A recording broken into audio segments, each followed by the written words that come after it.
expiration dates on relationships seems to be getting shorter and shorter with every passing year. So what is the driving cause behind this? Is it a lack of communication, differing goals and ambitions, commitment phobia? According to an article written in 2011 by Lana Gershon and published in the Anthropological Quarterly, interviews with Indiana University college students insist that Facebook could be a threat to their relationships. Bianca Bosker from the Huffington Post wrote an article published in April of last year that another study recently found that Twitter users' relationships last slightly less time on average than others. So who is the main culprit many couples are turning to with pointing fingers? You guessed it, social media sites. So what are some of the reasons that social networking and media sites are driving couples apart? Let's start with jealousy. Now, it's only natural to feel a little jealous when someone you really care about is talking to someone of the opposite sex, and you kind of wonder if there's anything else going on. But is social networking taking this to new levels? According to an article published by CTV News in November of 2010, Italian doctors reported a case earlier that year about a young man who was sent to them after continually having asthma attacks. The culprit, looking at his ex-girlfriend's Facebook page with a lot of recently added men to it. Now sure, this is a case between two exes, but what about a couple that's already together? Participating in social networking sites still creates a plethora of opportunities for jealousy between significant others. Among them, you have an old flame or ex commenting or messaging someone in a relationship, or vice versa, misinterpreted picture comment or inside joke. Overall, at the end of the day, do you want to be the one causing the person you care about unneeded stress and worry?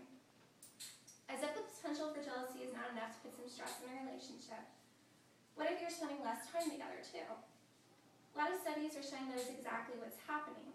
According to that same CTV News article we talked about earlier, an Angus Reid survey that was conducted recently for Bacardi found that 80% of people in Montreal and Toronto, Canada, grab their mobile phones rather than their loved ones first thing in the morning.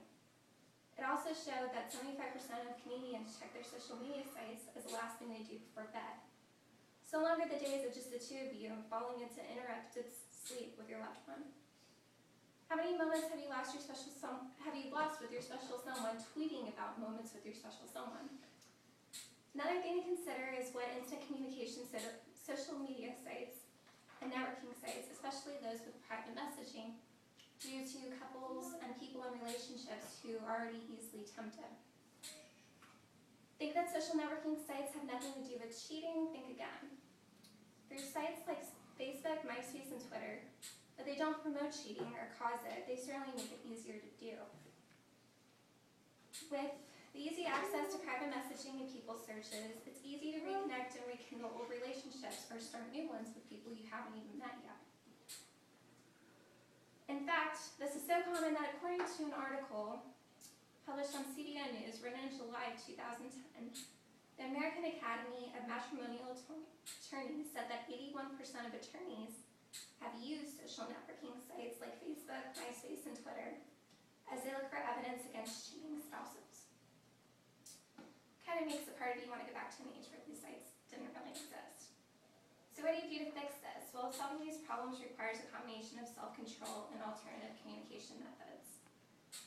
If you have picked up on these problems, you aren't the only one. Many couples are sitting down and having the social networking talk. If you and your significant other decide to do the same, there are many solutions to help you solve these problems. Among them, you can get rid of social networking sites altogether.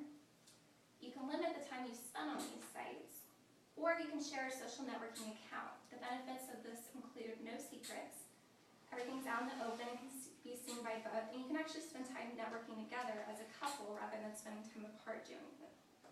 But there are solutions to the problems caused by these sites. Overall, I think those who are in relationships should really talk and consider how important these websites are to them and how important their relationships are in comparison. Between the jealousy, the time taken away from each other, and the increased potential to cheat, these couples are facing new problems and are being affected by many other hazards of social networking sites every day. Don't misinterpret them. Facebook, MySpace, and Twitter have many wonderful qualities that make them very useful and wonderful entertainment sites, but at the end of the day, you have to look at your relationship and how it will affect the two of you. At the end of the day, it comes down to just one question. Is all of this really worth it? For most, I don't think it is. So get off Facebook for the night, stop tweeting about your afternoon, and go grab your partner and spend some time with them. Thank you for your time and happy networking. Very good. Yeah. But that was well done.